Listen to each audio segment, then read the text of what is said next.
everyone, it's Levi and Natalie with Henley's Happy Trails.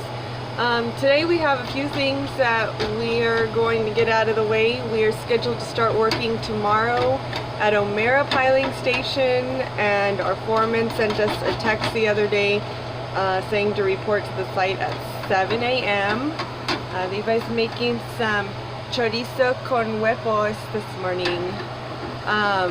So today we're going to actually drive over to the piling station so that we can see how long it takes to get over there, and then we're going to stock up the car with some items that we'll be needing for the harvest, and then finally we'll be going over to the little campground get together today. They're having a shrimp boil, so that'll be yummy. We'll see you in a bit. Action. Alright, so we wanted to show you kind of how we stock our car up for the sugar beet harvest. We got this idea from our foreman's wife from last year, Regina, so thank you very much, Regina, for the idea. It's actually helped us out tons getting through the harvest last year. So basically we just start off with extra supplies of clothing. So extra socks, if it gets really cold we'll get our overalls or ski pants, extra jackets, hats, gloves, anything like that you want to keep in stock. Sometimes they get wet, so it's always good to have an extra pair. Other things, we have the little hand and toe warmers, mosquito repellent, that's always good, and if you're working during the day and it's sunny outside, some sunscreen. They do provide this at the scale house at each of the piling stations, but if perchance you forgot to get one and you're out on the piling area, we just have extra face guards and earplugs just in case. Other things that we have, extra pens. If you're working at the piling station and you're a sample taker, sometimes you lose the pens or other people will take them, so it's always good to have extras. Toilet paper is always a good one. You have the porta potties out there.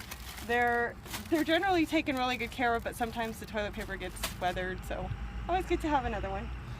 Of course, your food, your plenty of water. I've got some soda in here as well, ginger ale for upset tummies, and then little snacks like chips, crackers, trail mix.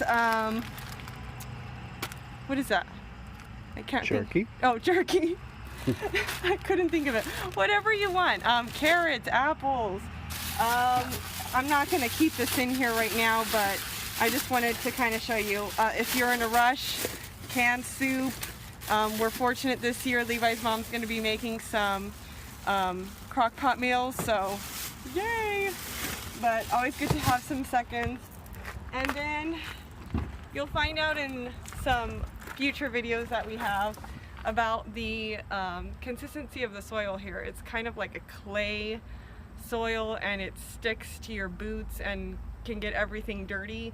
So what we'll do is when we're traveling to work, or when we initially get in the car from our RV, we have like our tennis shoes on, and then when we get to the piling station, we'll switch out into our boots, and that's what we'll wear obviously during the workday. When we're done at the end, we'll take the boots off and put them in just like a cardboard box and keep them in there.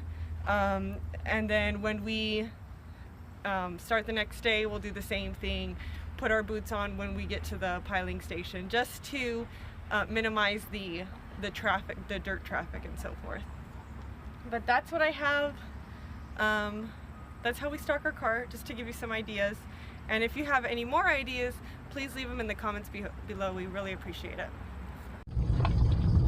Recording? Oh. So trucks usually come in through this road. That's the scale house right there. They'll come forward to the side of the scale house. They'll get weighed in. Actually, they'll get weighed in on the right hand side, and the left hand side of the scale house is actually where they will exit and get weighed on the way out. The yellow tower? That tower is where they sometimes take samples of beets to see if there's any freezing or anything like that. That's the chop tower.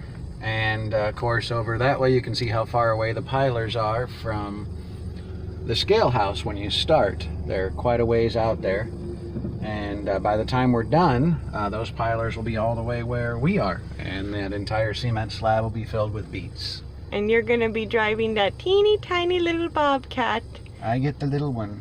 To make sure the piling areas are nice and clean for the workers and for the truckers to get in and out. And I'll be in the scale house.